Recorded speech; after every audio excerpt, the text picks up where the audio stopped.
Little Woody Kuvitakis. What is our show sheet? Hashtag not joking.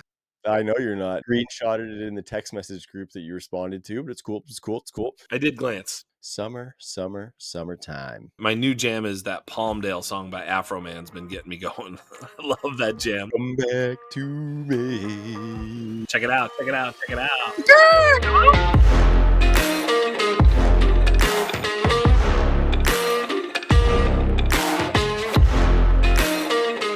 Sights and sounds and edges found. You will now get down with The Underground.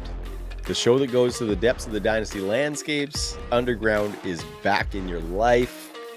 I am Trav, hosting and West Coastin'. Fresh off touching some grass this weekend, which felt really, really good. And heading into my Scott Fishbowl live draft next weekend. Really excited about that. To quote, not to quote actually, but from the classic Will Smith and DJ Jazzy Jeff song, Summertime. Yeah. It's time to I kick believe back that and is a quote. unwind. That might Yeah, be but I don't. It's a lady's voice, right? So I don't think it's him specifically, but it's from their song, which is an absolute classic summertime right. banger. Right. Of course, I'm with Jax Falcone, the Miyagi. How you doing, my man? I know it's summer for you down in California. Good to be back on the mic, brother. Yo, I've been good. My new jam is that Palmdale song by Afro Man's been getting me going. I love that jam. That jam just come back to me. Yes. Yeah. Check it out. Check it out. Check it out. It's so good, man. Yeah. It's so good. I have to do some Afro Man after this. He's dude, classic. It's so good. I let my kids listen to it. I probably shouldn't do that, but I don't know. You know, I'm a good dad. I used to be able to rap that with the boys all the time, and I'm drawing a blank for some lines, or else I'd give the people a bit of a show right now, but I don't have it. Mm-hmm. Sorry. Yep. I'm actually I'm disappointed in myself for that. Yep. But nonetheless, no more roaches. Now I live next to football coaches. That whole thing. Yeah, this is good. It's good. It's good. So it's good. Yeah. So last week we did take the week off, Jax. It is summertime, but it was also the due date for one Joe Quavius Kuvitakis. And while Woody, little Joe, his kid, while little Woody did not come on the date he was due, he has arrived now. So we are in a 2-man booth for this evening because Joe is enjoying the beauty of being a new dad. We could not be happier for him. He did send us a couple of pictures. Mom and the baby are doing great. So we know that we have a lot of loyal listeners and wanted to get that out there. So super, super happy for Joe to enjoy it. Not sure when he's going to be back, but we're not going to rush him back either because number one only happens once and it's beautiful. Is it not, Jax? Yeah, absolutely. We believe in paid paternity leave here at the Undroppables. So he's got, as much time as he needs and full pay, I must say. Mm-hmm. Absolute full pay. He is not making a cent less than he was before. That's right. That's the way we roll Love here. It. Love it, Jax. Yeah. So it should be a fun show. We're going to try and get ourselves a little nifty 50 in. We talked about try and rip a quick one for the listeners as it is only the two of us. We're going to talk a little bit about rebuilding and contending, Jax. So, of course, I missed it. We make sure you subscribe to that YouTube channel. Check us out on your audio platforms and the social media. All of that stuff's in the description of the episode. But rebuilding and contending. So we're going to talk some strategy and philosophy, a little bit of targets and fades.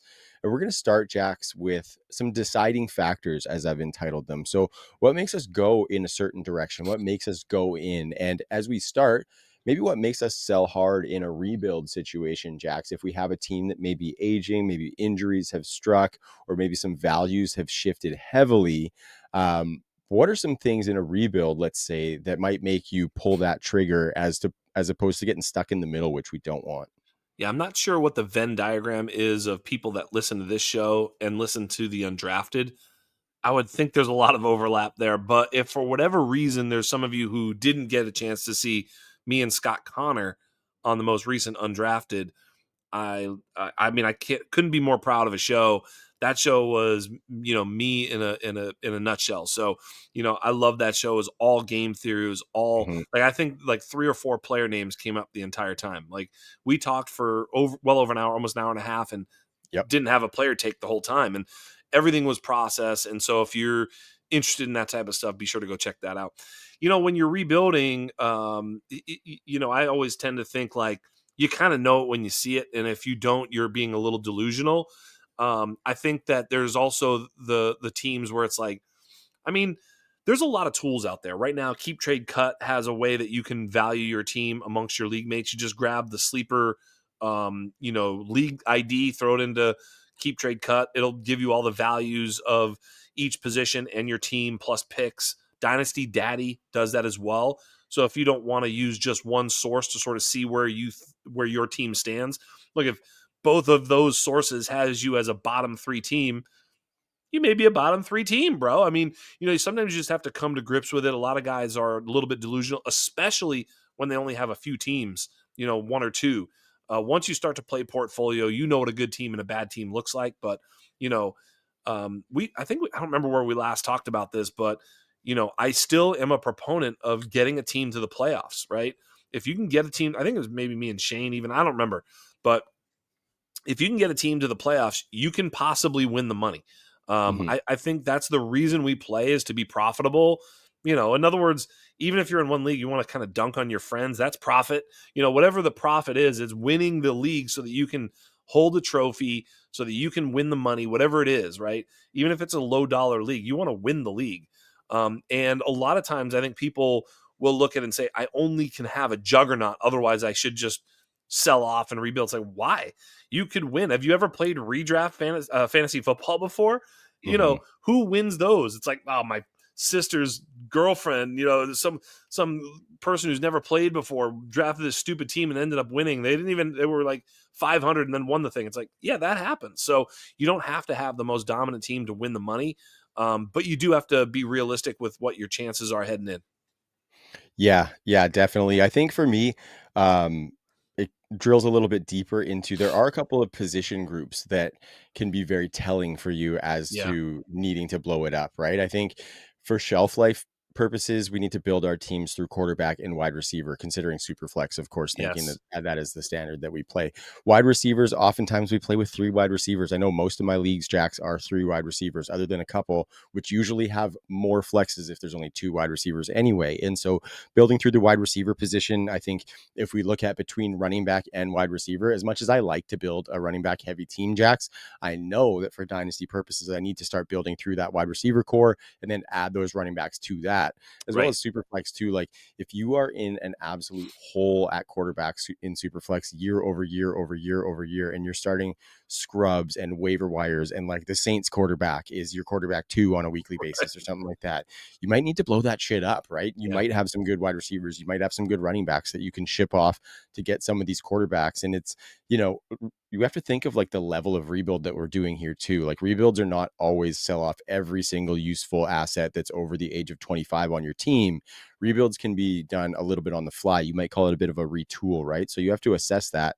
So if you have really good wide receivers and maybe your quarterbacks are shit, you might have to trade off some of those good running backs and suffer at the running back position to fortify the quarterback position, which is going to be harder to acquire and Yeah. harder to find, right? Because it's usually like, look at this year, it was a lot more sparse in rookie drafts, and then it's really hard to trade for some of those elite guys that we've been talking about. So For I sure. like to look at those 2 positions as anchors a little bit and play off of the value there. Like tight end, if you're rebuilding, you can have like a Hunter Henry, Noah Fant filling that spot and prioritize the other positions while you look to maybe find an opportunistic chance to buy a guy. Like a couple of years ago, I was buying a bit of Tucker Kraft before he blew up.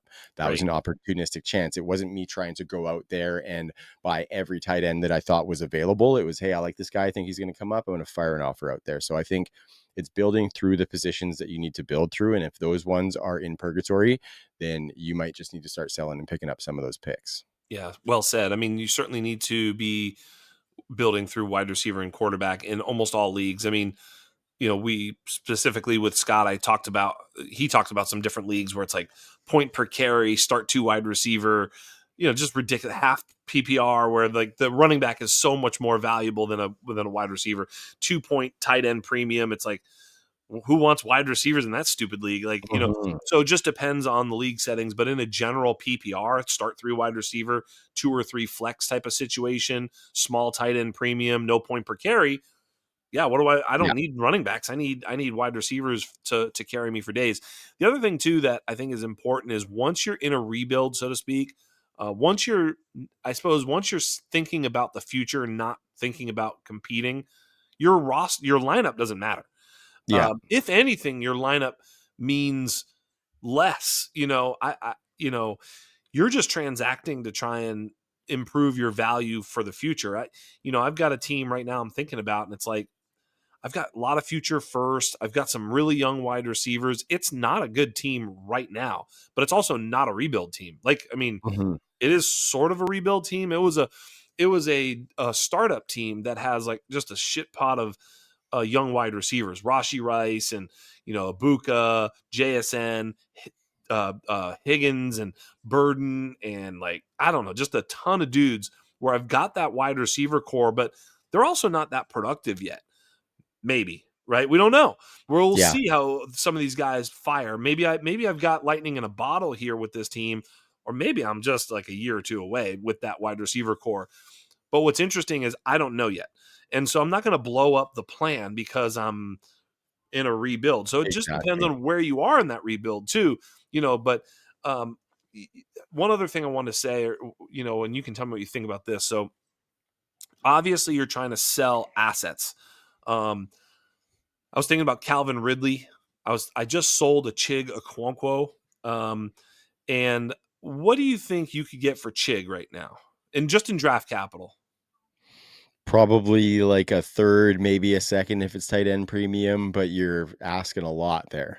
right? I got a third and moved on. See Yeah, ya. Right? 100%. Don't need to squeeze, don't need to do anything. Like you're selling, you move on, And he's because a here's young tight end with sure. upside too, right? And he's a Yep. young tight end with It's upside, not, but he's not yeah. doing anything for you. Just sell, move on, right? Same thing with like Calvin Ridley. Like, I think you probably want to be able to get a second, but you might have to just sell for 2/3 and move on. Like, For sure. because the thing about it is you may not have another buyer. Like, you say, oh, no, he's worth more than that. Maybe, sure, you can Mhm. say that, but is anybody in your league willing to pay that? If So he's no, not worth it. he's not worth that. That's exactly right. Correct. It's like, you can say whatever you want to say. Really, you're only bidding. So I think about that all the time. Like the guy who's trying to buy him from you is bidding against you. He's Mhm. not bidding against anybody else in the league. There likely is nobody else in the league looking to buy. It's just whether or not you're willing to sort of, you know, sell for that because it hurts your sensibilities. Well, fuck your sensibilities. Go out Yeah. and sell for whatever you've got, because this may be your sort of only opportunity in the league economy that you have to sell Calvin Ridley, who is of no use to a rebuilding team.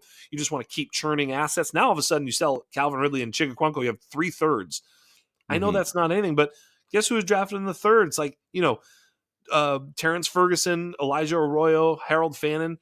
There Yeah. are players, Jaden Blue, Jarquez Hunter. Jarquez Hunter, like a lot Yeah. of who knows, right? Maybe a Shador Sanders, maybe a Jalen Milrow, maybe a this or that. Who knows what that gets you? It could get you nothing, but those two guys are probably nothing for you too. So, and the other thing I would also say is when you're starting to stack picks like that, once you have a lot of picks, you also now have ammunition to move up. You Totally. have 100%. ammunition to package things. You can now say, hey, how about this and that and 2/3 for, and all of a sudden you got a guy.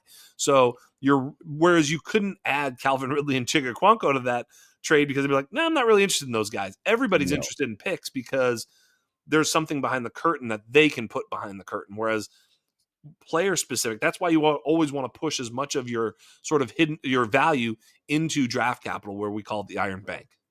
Yeah. Yeah, for sure, and that's something that I've had a hard time with sometimes because I do let Yeah, the heartstrings creep in a little bit, me too. and, you just have to trust yourself to know that those 2/3 are not 2/3, right? Those 2/3 are not going to eventually be 2/3. Like, Joe does this all the time, and he does a really good job of it on the show, is where he will show you the path that he took from, say, 2/3 into a second, and a player or something like that, right? And I think you just have to trust that the end goal is gonna be more than that, and that the path will find itself somewhere Yes. for you. So I think that's good, and that's some interesting conversation. And to your point previously, by the way, I had the pleasure of editing that show with Scott Connor, and I think that show that you did dovetails pretty nicely with some of what we might be talking about here, Yeah. because it digs into, like, you guys talk about some of the conversational value that you have in leagues and how you can work with your league mates and how you can work with maybe some suboptimal league mates and things like that. So I think you guys did a really good job. It was a treat to edit that one. So go check it out now on YouTube, The Undrafted as well. So another reason to subscribe to that YouTube channel.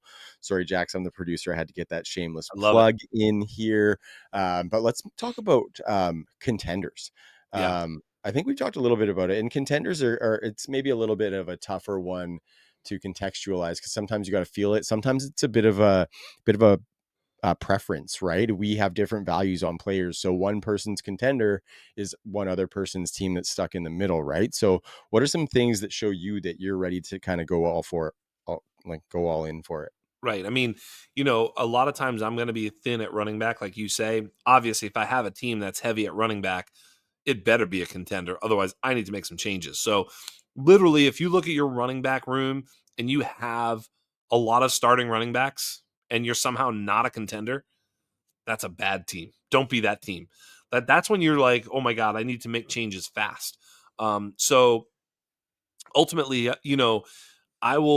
have a one kind of close to juggernaut team where it's like I think I'm like Roshan Johnson, Nick Chubb, or I don't even know is my running back two. Like I don't have a running back two. I think we have a running Mhm. back one. I forget who we have in that.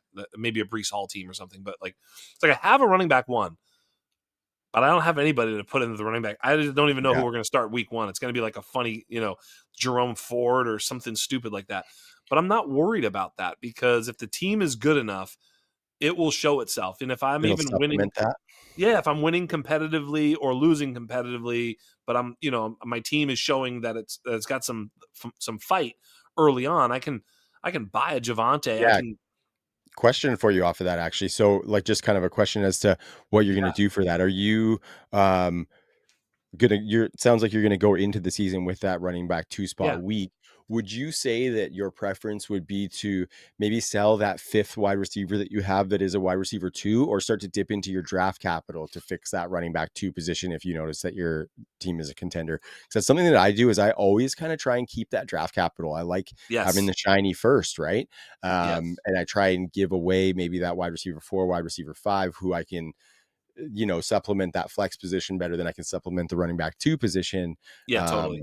But I always have a hard time because I prefer to give the player away, but I never really get the value back that I want for them.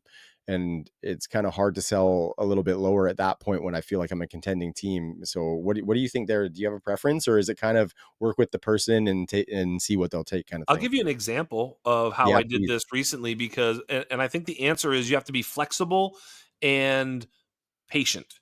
Yeah, Um, I have a team. It was like I think it finished second last year.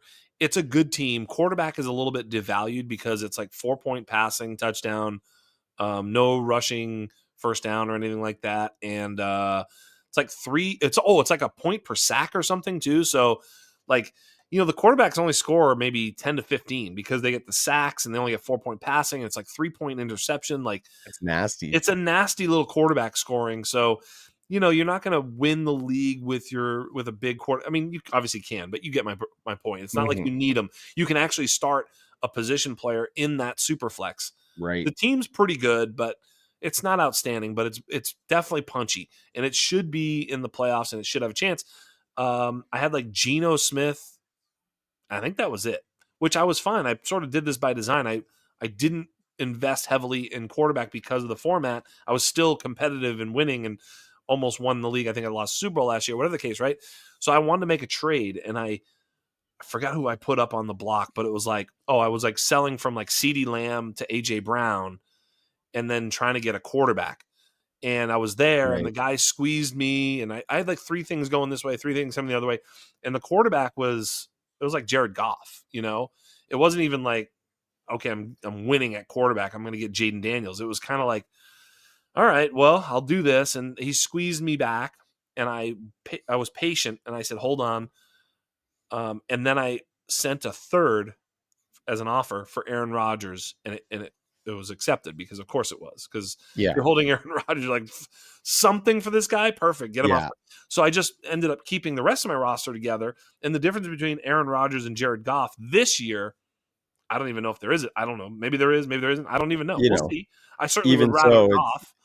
Yeah, for sure. It's a stable quarterback starter that you got, which is what you needed essentially. All I needed.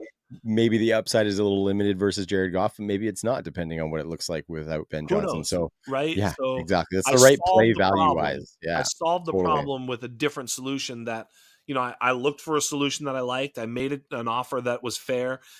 The other guy thought it was fair too, because all he did was Yeah. like ask for like a second back, and I was like, let me think about this for a second. I'm getting squeezed. Thought it was a pretty Mhm. fair offer. Is this even the best trade for me? Because who knows? It may not even be, because I'm sacrificing where I'm dominant elsewhere. I was like, and so then the other trade just sort of showed itself. And it was funny. I made that trade, and the guy goes, "Hey, you still interested?" I said, "Not really." You know what I mean? Like, I don't want Goff anymore. He's like, "Hmm." So sometimes you can lose by squeezing too, I suppose, is the Yeah. lesson. But for me in that situation, I feel that way. So the same thing could happen at running back, where you're like, you know what, maybe I'd make a deal where, I get Derrick Henry, and then all of a sudden it's like, oh, Javante Williams for two, a third and a fourth or whatever, third, fourth pick swap. I'll just get him, or whatever. You get my drift, right?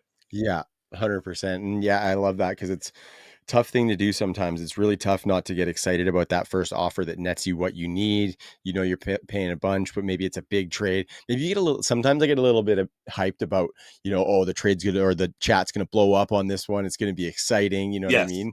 It's that patience is so key, Jax, to not necessarily bite all the time and maybe, throw a couple other lures out into the lake before you start yanking on that first one. So Yes. really, really good advice there. Yep. Yeah, for me, I like to win, right? So contending is kind of where I like to try and sit. We talk about like not liking to donate money to other people. I don't like to donate glory to other people as Mm, well. We talk about yeah. how much fun it is to win over your league makes, especially some of the leagues that we play in. Like these are DGens who are hard in the paint on fantasy football. So to Yeah. beat these guys is almost much more glory. And I'm not playing in super high stakes either. So I mean, the $500 that I'm going to get out of League X is maybe not quite as fun as being the champion for the next season. You know what I Yes. mean? So always, always, always looking to find ways to win. Now, one thing that I really like too, Jax, when we're talking about contenders here, as we kind of move into that, is kind of win now roster pockets, right? And so like when we talk about guys, like we've been talking about Devonte Adams um Matt Stafford. and Matt Stafford, thank you. And these are guys that can kind of turn some of those pretenders into contenders pretty quick. And so, like, if you do have a team that might be lacking that you're looking to put into that contender realm, find those pockets of guys like these veterans, or I think you mentioned Geno Smith earlier, Yeah, or I even like like Geno. an Aaron Rodgers, just to fill that spot and get you by, because sometimes it doesn't take much when you have these juggernauts, Jackson. I know you're much more of a portfolio player than I am, right? I used to be, 25 dynasty leagues, but I pared it down. I think you've got me back into like, I'm probably in like 10 now, you bastard. Uh-huh. Working on you. But I'm pretty stoked about it actually. And I'm having a lot more fun playing here and building some contenders. And so when you're looking also at some of these juggernauts, what do you do to sustain? I think of succession, right? What are some of, I think that's the biggest thing in keeping a juggernaut is the succession planning. And so usually that's done through the draft. But when we talk about, Yeah. maybe talk about some targets as well, Jax, if you want, but what are you doing to kind of maintain that juggernaut, not just get there? Yeah, it is true. If you have a kind of a dope team and you can win in the draft, whew, that's big. Mm-hmm. I've lost a couple of drafts, the Sky Moore picks, the OJ Howard picks. I mean, look, there's been picks. We've all made them where you just look back and go, fuck, Anthony Richardson. A lot of people picked Anthony Richardson at some point. Bryce Young wasn't necessarily a great pick when you could have had what you could have had, right? So, Mm-hmm. you know what I'm saying? So there's a lot of times it's just you don't know exactly what that right pick is. And um, yeah, I mean, even Roma Dunze right now, if you picked him over Brock Bowers, you're like, yeah, I could have had friggin' Brock Bowers. Roman Yeah. could end up being Amen, good, brother. right? Who knows? So, you just sort of look at it. You never know. It's not like it's clear in the moment. I always say our rankings are wrong. We just don't know how yet. We'll find out once the water, settles. Um, but I think that's a bigger way to do it. And I think, Scott Connor mentioned this with me at one point. I don't know if it was on the show or previously, but it's a lot of times when you have the juggernaut, it's almost easier to sell like some stuff, Mm-hmm. because you got good stuff. So sometimes it's almost you're like, dude, my team is good. I can afford to sell Nico Collins because I've got, Amon-Ra and CeeDee Lamb or whatever, right? So then you're like, dude, I literally can sell Nico, and because I've got such depth, I've got great running back. Maybe I got this juggernaut, and he's your like wide receiver 3 or 4 or something somehow. Because of course it's Mhm. possible. Because he Yep. was right. So He like was if like you a have second round rookie pick, maybe. right, Yeah. so easy, right? So it's definitely possible. And then you say, well, why not? Why don't I just sell him? And get I don't know, Jaden Higgins in a first or something. And you're like, Yeah. I know that sounds light or whatever, and it probably is, but maybe that guy, the other team is not very good, and you're like, could be a top 5 pick.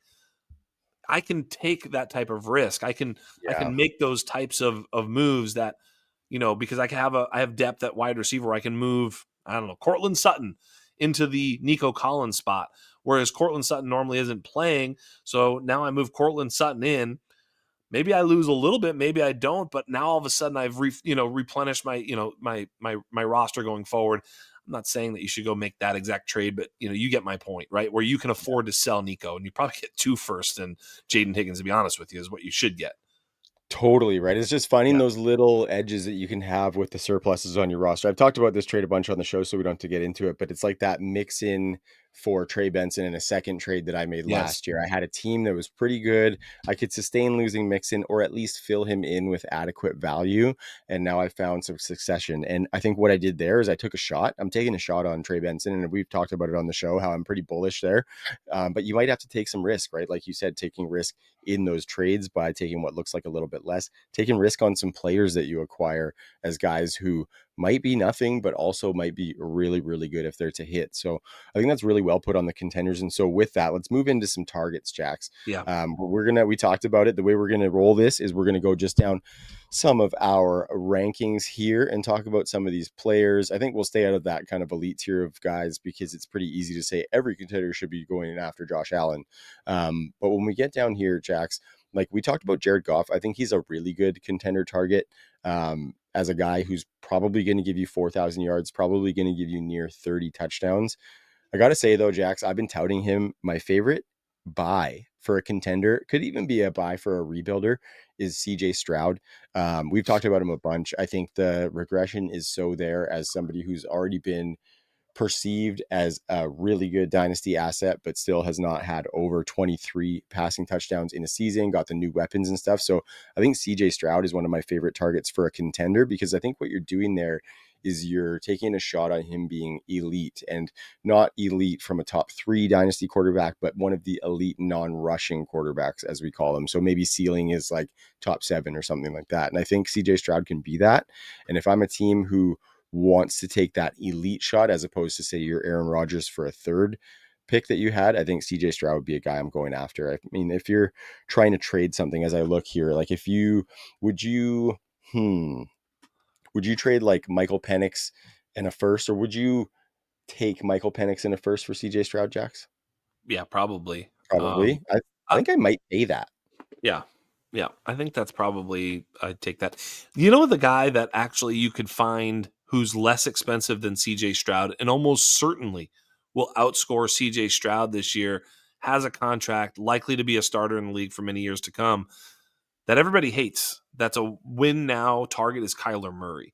Because Oh, Kyler Murray, when he plays, is a quarterback one. You can't really say that about CJ Stroud, who basically was not a quarterback one last year for sure. And the year before, I think he was like quarterback 12 ish, maybe barely on the border. But if you look at Kyler Murray's finishes, every year he's a quarterback one that he plays, 16 or more, 15 or more games, whatever the case is.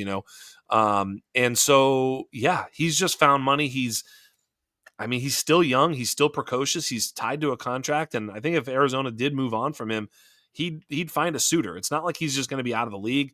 So I think he's in that top, 20 to 15 quarterbacks in terms of NFL rankings, not just our dynasty fantasy rankings, but I think he's a top 15 or 20 quarterback, enough so that he's going to find a job no matter what. And he's a quarterback one when he performs as a fantasy asset. That is undeniable. Can't take that away from him. And he's also cheap. So you could sell you could buy him for that same type of deal. You could basically get him in a first for CJ Stroud or some crazy thing.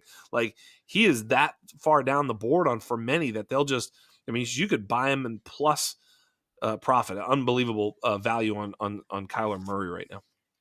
Yeah, see, I kind of lean away from Kyler, and it might not necessarily be because he can't give you that.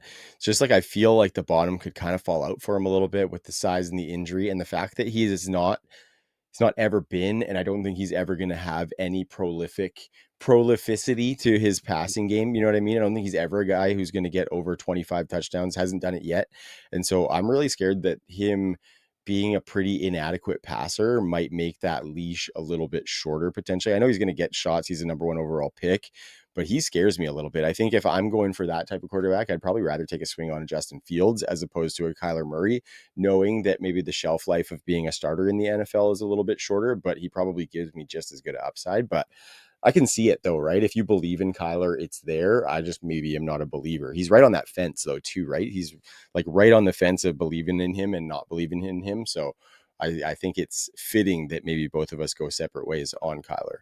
I mean, he had 37 touchdowns in year two, where he's the Oh, quarterback three. Uh, 37 passing?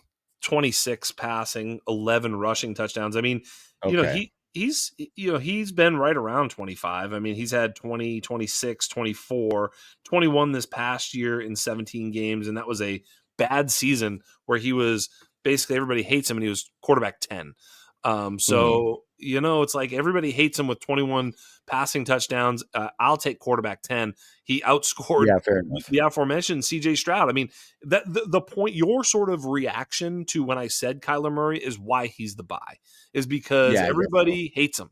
And, even those rostering him maybe like feeling a little queasy as well. So lean into that and find a way to get a really, really good value on a guy who's very, very likely to finish as a quarterback one.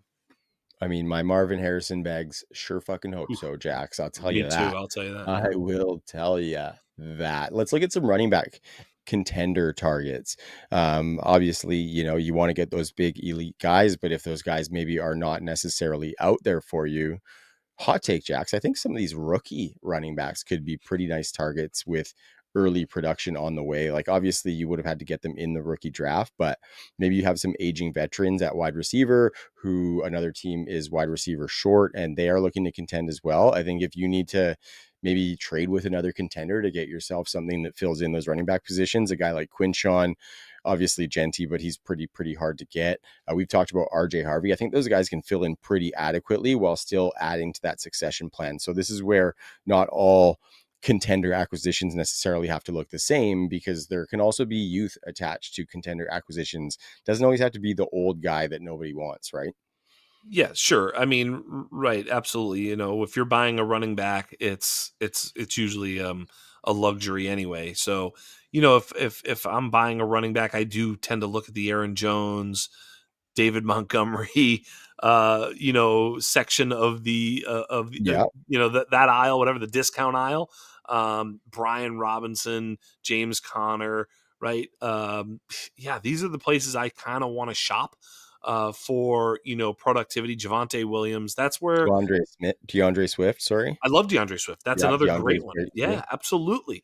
I still Um, have a little belief in Ramondre. I still think he is going to be a 1B and not just a side piece to Travion. So depends where you sit on that one. I know you love you some Travion, but I'm not I ready don't to know give what up that's. on Ramondre. I don't know what the split's going to look like, so Yeah. I'm not willing to have that conversation. I have Big no idea. storyline though for fantasy. Hoo, hoo, hoo. Man, that's going to be a big storyline. I love it. Yes, totally, I love totally. it.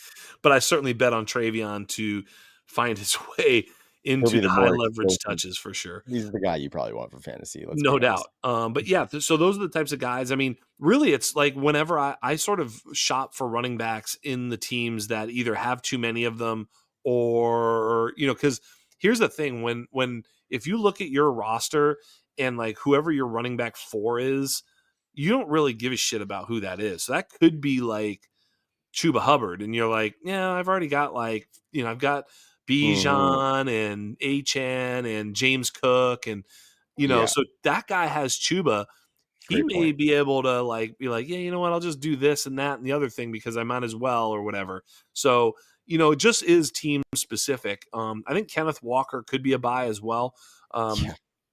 right? I mean, he's really, really good. He's really, really explosive, and who knows what that team's going to look like, and who knows what his opportunity is going to look like. The other buy, just in general, I think, is Travis Etienne.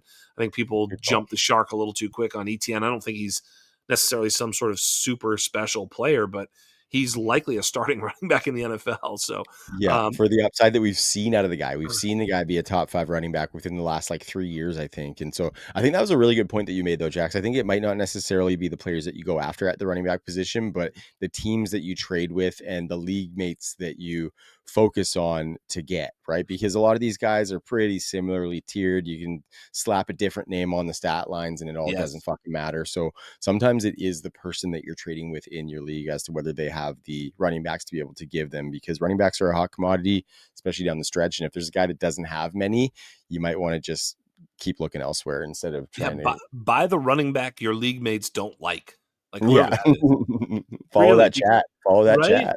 Seriously, whoever they don't like, you just talk about someone. Like, even if you go to some guy and he's like, he's got Saquon, you're like, hey, what would you do for Saquon? And he's like, and you're like, well, what other running backs you have? And you can just tell they don't like whoever it is, ETN, Aaron Jones or something. Like, I don't know. I mean, I don't know if I want those guys, but would you even just like sell them for nothing or what? You just sort of have a conversation like, yeah, just do this or that. Next thing you know, it's like Marvin Mims turns into DeAndre Swift or something. And you're like, fuck yeah, I just got myself an RB2 for nothing, whatever. You know what I Yeah, mean? Rashad Bateman totally. or so, you just using some guy that, I mean, look, I love both those players. That's why I mention them. It's like, it doesn't matter. It's not a player take. The fact of the matter is it's very unlikely that Rashad Bateman or Marvin Mims move the needle at the wide receiver position on your team ever. But yet, if you're looking to supplement that running back 2 slot or, running back 2-3 slot on your roster, yeah, make that deal. Totally. Sell the guys that the podcasters loved Bingo. that didn't fucking work out. How about that? That's the Mhm. take there, is that if there's somebody that was steamy in the community that didn't work out, there's somebody in your league that probably still likes that guy and he can be your piece to maybe Yep. get something back that's worth more than what he provides. So very Bingo. well put there, Jax. What about some wide receivers as far as targets? Why don't you kick us off with that one? Gosh, that's not the fun one. I mean, I would say, I love the Devonte Adams, of course, right? Because you look down there and you say, okay, Devonte is kind of gonna just be productive, but he's the cheapest production you can buy in Dynasty right now, like easily. I think the other one that I've been liking, tell me what you think about this one, is actually Juwan Jennings. I mean, Juwan Jennings still Oh yeah, I guess so. still I think has some production, but yet I don't think people value him as a wide receiver 2-3 in Dynasty. I think they're more, and even myself, I have him at wide receiver 43, and I look at him there and I'm like, I mean, I've got to move him ahead of like Jaden Reed and Brandon Ayuk and like Matthew Golden to move him up. I don't know if I can do that. Can I do that? Like, I don't know. Should I do that? So Scary. It feels weird. feels weird. So I think a lot of people have him back there as well. And if you're going to pay, that type of price, wide receiver 5 price for Juwan Jennings, I think that's definitely a buy that I would be looking to make. Josh Downs is another one. But those are small buys. I would say that, if you're trying to buy big at the wide receiver position, it's a lot harder to do. I don't know. Mhm. I don't know if you have anybody that you're thinking of that I'm It's missing. hard. Like, I'm looking at the list, and going big is just kind of not very actionable analysis, right? Because Right. if you can buy Puka Nakua, go fucking buy Yeah, of Puka course. Nakua. If Yeah, you can buy sure. Brian Thomas, go ahead. I Right. think maybe T. Higgins, but he might still be a little bit pricey coming off getting that new contract with Joe Burrow. I mean, you look at a guy like DJ Moore. I've been touting, obviously, Rome Dunze pretty high, and I like Luther Burden a lot, so I don't think that DJ Moore is going to be in Chicago long term. I think DJ Moore is an ultra talented wide receiver. So I think you can attach to that as a guy who's still going to get shots after this season to put up some production. And I don't liken him to Amari Cooper from like a talent perspective, because I think he's way doper than Amari Cooper. But look Yeah. at the stretch that Amari Cooper had after everybody started to hate him. He was, as much as we hate to say it, very productive for fantasy football. So I think DJ Moore could have maybe an arc like that after he leaves the Bears, with maybe more ceiling than Amari Cooper. So he could be a good target. You might have to take some lumps though if he's changing his team, right? Yep. Um, What about yeah, my I what mean, about one of my favorites? And again, depending on league size, again, if you're playing in a start 2 wide receiver with only 2 flex, really you're only the top 40-ish wide receivers matter in your league anyway. So like you wouldn't be in the Juwan Jennings business because it doesn't matter. But if you're start 3 with 3 or 4 flex, now all of a sudden, you're talking about start 11 ish, start 12. Start 11, start 12 with 3 wide receivers starting. You have to dig in these pools and make good decisions around these types of players. And one of them I really love is Jacoby Myers, who seems to be just a very, very steady performer. Probably will finish as a wide receiver 3. And you're certainly buying him at wide receiver 5 or 4 prices. And he's going to give you wide receiver 1 weeks. Like that Yes. team's going to be such a target funnel, Yep. which is so good for Geno Smith as well, who could be another, like that's another contender target, like I mentioned. So yeah, I think Jacoby Myers is a great play there. Another one that I'll throw out is a guy who actually, my buddy Frank, who I co-host the True North pod with, has been saying, like Chris Olave. Yeah. Super, super, super scary. But he is a wide receiver 1 on a team. And I would say that, especially for his talent, his price would be mismatched. I don't actually have it pulled up here because I'm a super unprepared podcast co-host, but That's I think okay. Chris Olave is a guy who, if healthy, projects to get 140 plus targets on that team, even from a shit quarterback. Yeah. Compiling that kind of value And, is and or Chris that kind Olave is of the perfect rebuild buy, right? Because could you be can too. afford Yeah. to take on risk, and you're buying an asset at a low cost right now. Like, first of all, if you're a contender and you're holding Olave, you're like, oh my god, dude, I'm so nervous that Yeah. I'm not going to get what I need out of Chris Olave. Whereas if you sell him Devontae plus a little, right? Like Yeah. you may be able to be like Devontae plus a second and a third, and give me Olave. They'd be like, all right, fine, fuck it. At Dude, least there's I a chance that you could do it straight up. Like, I think people hate possible Olave sometimes. right now that much. Enough. There's people that think Olave is toast, like Yes. Anthony Richardson toast. Yep. So, feel it out, right? And maybe just the offer for Olave starts a little bit low, Yeah. right? Let me Yeah. let me give you this. This is crazy. PPR finish. This is Jacoby Myers. Yeah. Oh, Uh, it's gonna be good. it's unbelievable. PPR finish. This is 2021, starting in 2021 in New England. Wide receiver 30, wide receiver 28, wide receiver 24, wide receiver 19. Those are his last 4 seasons, 21 through 24. He has been a top 30 finish every single year and Hmm. only getting better. 30, 28, 24, 19. Like Hmm. Jacoby Myers. Like he is just like he's a wide receiver 2. I said wide receiver 3. He's basically a wide receiver 2 the last 2 years on this team. Especially now. Nothing's changed. You got better quarterback play coming in. Like this could be, I mean, obviously has a top 15 ceiling, which sounds ludicrous to me. I don't even think he has that ceiling, but apparently he does. It's crazy. Yeah, crazy. It's Crazy. crazy. Yeah, some good names there. I think the Jawan Jennings one was interesting because his name, like I'm a big Ayuk believer, and I think I'm Yeah. weary of dudes like Jawan Jennings who flash like that. There's some really good underlying metrics, though. I will say that on a really good, friendly wide receiver offense. So Yeah. I'll give him that. I worry about how long he's going to be there from a dynasty perspective. But if you're a contender, you don't really need to worry about that because Right. this season he looks like he could have wide receiver 2 upside if all And things that go may be well why for you just go get yourself Jacoby Myers instead. I mean, honestly, Yeah. you know, Well put, sir. Jacoby Myers is like if you just put those stats and said like I don't know, like that was some other player, Zay Flowers or whatever, they'd be like, oh yeah, he's good, huh? I love Zay Flowers for that. Though, you just look at those numbers and be like, yeah, that's great. But no, Totally. those are Jacoby Myers stats, unbelievable. 100%. Jax, do we need to talk about the tight end position for this stuff? Because like if you're buying, you're trying to buy elite and you're always just trying to find elite ceiling at the tight end position. Yeah, I mean that is the play at tight end. I think there's stuff to talk about here though, Okay. because especially we just had the trade of Jonnu Smith going to No shit. Buried the lead. Hey, we should have talked yeah, about that from the top, that's Jax. okay. People are waiting. They're watching this whole show. Jonnu Smith goes to join Arthur Smith and Pat Fryermuth What just the to fuck? just to have a menage a trois of just awfulness. I just am so Ugh. all three of those guys can just go jump off a bridge. I'm just so upset. Mhm. And then in steps Darren Waller to to just cuck Janu from afar. Like, I got this, homie.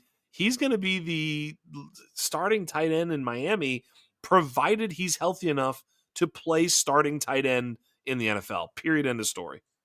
Totally. That is such a crazy web of moves to unpack. And I think the Johnny one is so interesting because I think he takes a dip for sure, obviously, Yeah. because that Miami offense was insane for him. He was a tight end 4 last year.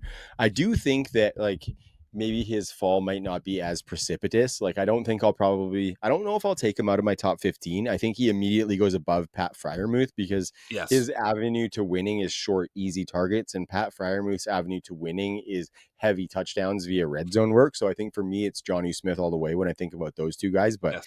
he does take a fucking hit, man. I think the good thing for him is that Aaron Rodgers would probably feed him and that they don't have much behind DK as a wide receiver too. So I could see Johnny playing quite a bit out wide. They're going to be heavy 12 personnel. I think they were a little bit under 30%. I would expect them to hit 30% this year with Fryermuth and Johnny Smith, but Johnny Smith's not going to be used like your traditional tight end. So it's not like it's going to be two inline guys every time in those heavy formations. It's going to be, could be kind of fun. It depends on how much you trust Arthur Smith, which I don't.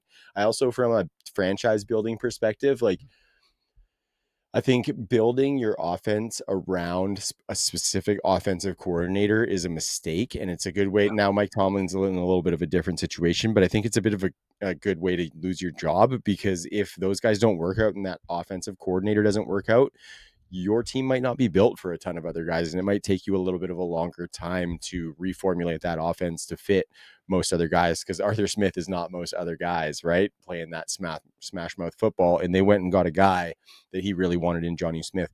Don't hate it. Don't hate the acquisition. I just wonder how much of this was fueled by just Arthur Smith or the team looking for another pass catcher, which they have been doing. Yeah. I don't know anything about that. I just know it sucks for everybody. Mm-hmm. This is going to be one of the worst situations in the NFL. Slow paced Aaron Rodgers with, infuriating Arthur Smith with redundancy at the position. By the way, I think Fryermuth is cooked. I mean, you can just bury him. I have him now at tight end 25, and I don't even know. I might move him lower in Dynasty. I took Jonnu Smith from either tight end 9 or 10, somewhere in there. 10, I think he was. I moved him all the way down to 17. Looking to maybe move him lower. I don't know. Like there's it gets pretty nasty. I think 17, like I have him behind Evan Ingram and Travis Kelce. Like I think I'd rather have both those guys in Dynasty because I think I like them both for this year. And then after this year, I have no idea what happens. So I might even move Jonnu Smith further down. I like Theo Johnson or Jonnu Smith. I think I'd rather Theo Johnson now for sure. Like, I got to move him. It's just, I'm really thinking through it. It's really, really tough. I don't know what to do there. I think we should hit Darren Waller. Dude, are you buying them? Because I'm going to take feelers. Like I'm totally going to take some feelers. We saw what that offense did, and Jax, my tweet when he came was if any wrestling fans in here, I grew up a wrestling kid. Remember good old JR, the commentator? I put, by God, that's Darren Waller's music, and holy shit, did he come out of nowhere on that one? I feel like you're in some leagues with me. It Yeah, is it is T minus 2 hours before waivers run. I feel like I can't tell you my take on Darren Waller unless you make me a promise I that can't make you that promise. you won't go over the No, top. All right, so I'm saving my Darren Waller take. I can't I can't give it to you. I've already I partially put mine out there, so I'm not too worried about it. But I'm I not think partially. I am fully invested. I know exactly how much I'm putting on Darren Waller. And it doesn't really matter. This isn't actionable advice for the listeners because by the time this comes out, he will have already cleared correct, waivers.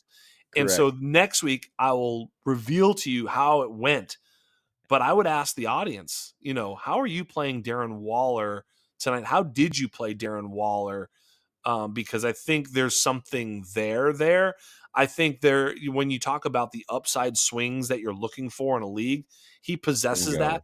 He also possesses an absolute stone zero, right? Yeah. Like he could come into camp, not be in shape, tweak a hamstring, be done, released, Somebody and doesn't it's like his like, rap song. dude, it's over. It could be just Yeah. fucking absolutely over already, and we just don't know it. Like that is 100% in the range of outcomes. I will freely admit.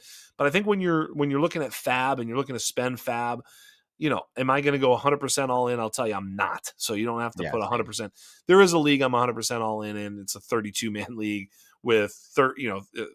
IDP and everything. Yeah, of course. I mean, you have to take a shot on a player like that in a 32-man league. But he almost was rostered in a 32-man league. I did see in one league someone picked him up last night, Darren Waller. Did you? No shit. Yes. I No. noticed he was rostered in Well one of done. my leagues, and I was like, wait a second. And I clicked on the guy. He picked him up the waiver run on July 1st. So before the news, I Bravo. wonder. Yes, Bravo is right. I was like, Wow. dude, very, very, very, very strong, and only a $50. I think it's either a 500 or $1,000 fab. $50 got him. So Unreal. Really yep, nice. yep, Really nice. yeah. I Yeah. was like Well put, surprised. Jax. So there you go. Yep, Well put. yep. How about some rebuild targets at the quarterback position, Jax? I think Tight there's end position, you mean? plenty. Well, I was switching us back into rebuild Quarterback. Sorry. and moving us to start at quarterback. Yep, yep. Yeah. Um, so I mean, we've played lots of the hits on the show already. Like I think for me, Caleb Williams would be a guy that I would maybe target. He might be pricey. Drake May, if you can figure something out. Bo Pause. Nix, like these are all. Yep. So we'll rapid fire this because we're at like a nifty Yeah. 50. Yeah. I think we're just over a nifty 50. So let's go pretty quick. Yeah. Yeah, yeah, yeah. Just you could even, if you want to redo it, you could say, "Hey, and just quickly, let's discuss some." Right? Is that cool? Yeah. All right. Totally. Sorry. I didn't mean Totally. to fuck you up, but No, no, no. Let's I do it. thought that would be a better way to like let's just hammer home It some. reminds me to go quick on this too, which is the main point. Me too. Yeah. Like we'll just rapid fire off it and just have some quick Totally. takes, like one each, boom, boom, one each, boom, boom. Quick like take on it and move Yeah. on and be done with it. I think Totally. And that'd I be a think great fun some of showing. it might be about the archetypes more than the players too, right? Let's do it. Yeah. I'm in. Okay. All right, Jack. So let's go a little quicker because we are trying to rip a little bit of a nifty 50 on this one tonight. We got a 2-man booth. Again, shout out to Joe. Love that the family has been added to the prodigal son of the underground is here. But we're going to talk just before we get out of here about rebuild targets.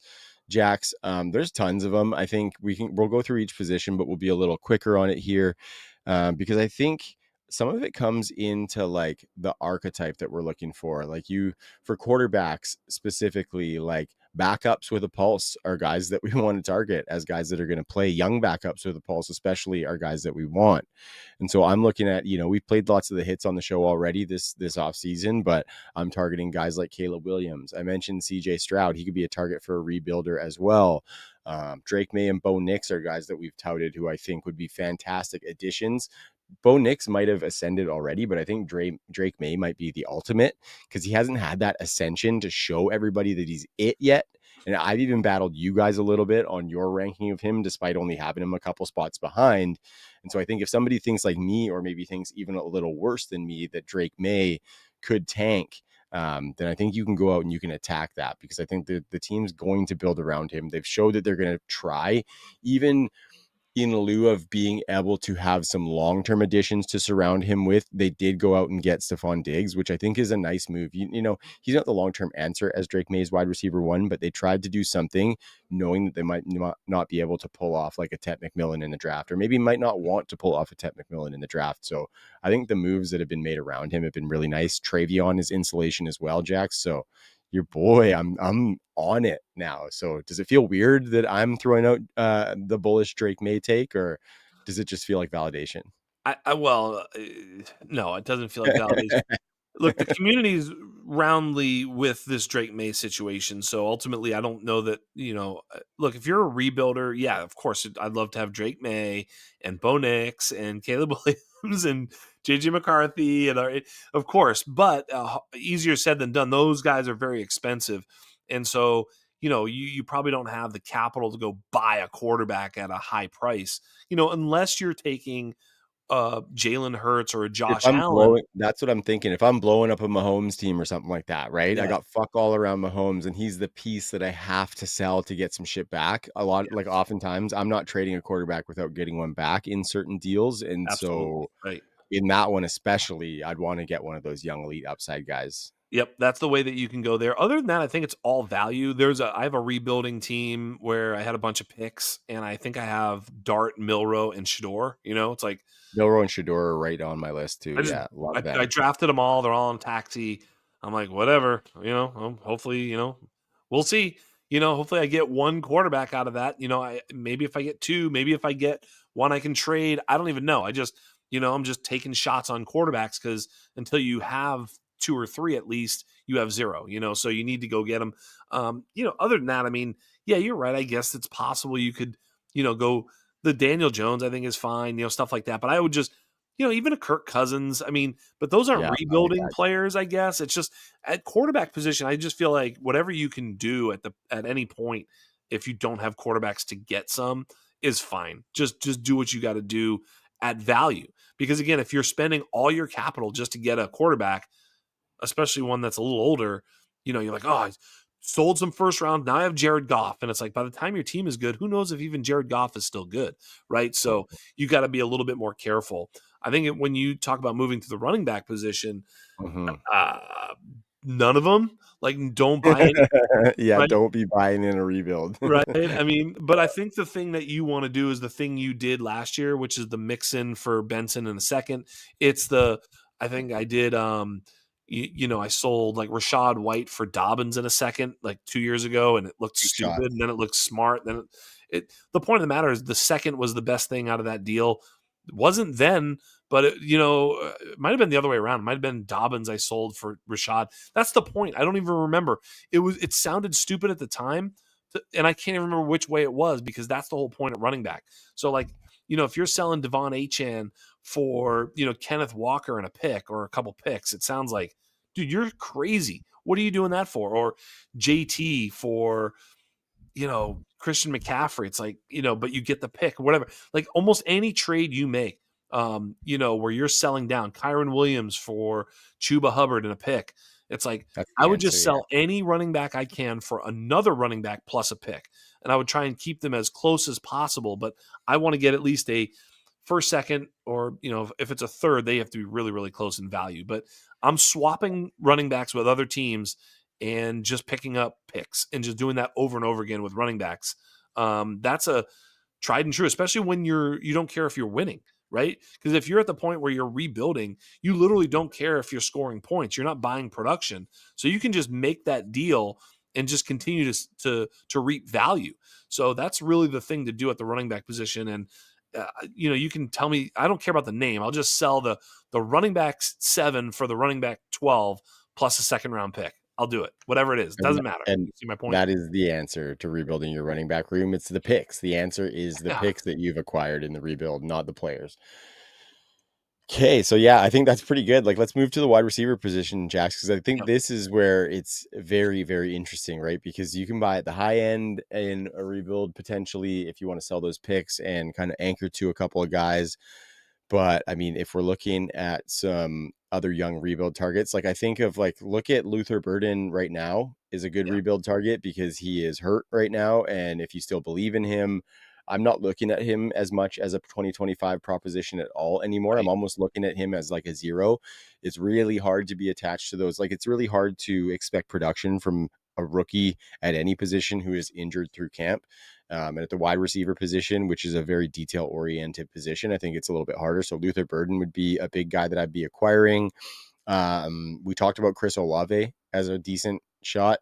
Um, there's tons of guys, right? Like Jalen Waddle could be interesting. I think right now he's probably a little bit more expensive, but not only did he have Johnny leave, Tyreek Hill's not necessarily going to be there forever. I'm pretty scared of Jalen Waddle just with Yeah. the Totally. injuries, but last year was a lot better for him for sure. And I think some consistent production could be on the way. Your boy Jordan Addison's a nice little option too because he's fucking young, man. Yes. And I've said on this show that I think that he might not be the long-term wide receiver 2 on that team and that I think Ty Felton could potentially be. But that's only 50-50, if not more, in Jordan Addison's favor to get re-signed. I just have a hard time seeing because he's going to want some money, right? And Well, that's yeah, a when he lot of needs money to money, I sink suppose. into the Yeah. wide receiver position. But Yeah. he's a Yes. dope player if he even moves to another team I too, thought right? I And thought you so yeah, I see what you're saying. Yeah, they certainly may not be able to sign him. That's right. I thought you meant he was gonna get And overtaken so the by worry is that he's not in the KOC offense, but I think he's a guy yeah. that can get separation and win in ways like I think of him similar to maybe Devontae Smith. Yes, agree. I think he's a wide receiver 2 type. He's not an alpha, but he's a great buy. Hey, I would give you a couple buys at the top end where I think there's some a little bit of seepage of value where you think you could, depends on the type of move you'd have to make. But both Marvin Harrison Jr. and Garrett Wilson, I think, have been soured on enough where there'll be some opportunities in some leagues where they will be sold at a discount, enough of a discount that it makes for a great rebuild purchase. Um, Mm-hmm. Not everywhere. I think Emeka Ibuka is obviously the rookies like, Ibuka, Higgins, and Burden, even Matthew Golden. Look, any of these Totally, rookies man. where someone's looking at their roster and they've got the rookie and they're like, because right now those guys are projected all very low on sleeper. So when you look at your lineup and you have like any of those guys in the lineup, it's like, oh man, they're not really that good.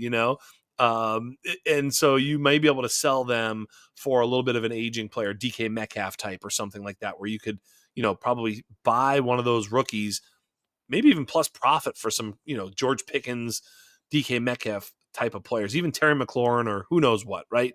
DJ Moore, these types of players that may be aging out of your roster, or even better, a running back that you could sell and get one of those guys. So yeah, those are great buys. I think further down, I don't know that there's too much. You can still buy Josh Downs and Jacoby I Myers think there's situations on a rebuild too. Don't even worry like about it. They're just buys. if I'm on a team where I've already done some of the work and taken the draft picks, like I'm on a team where maybe I had a bunch of first round picks this year, right? And I want to maybe accelerate it a little bit, knowing that I have those guys in the next couple of years that are going to come along.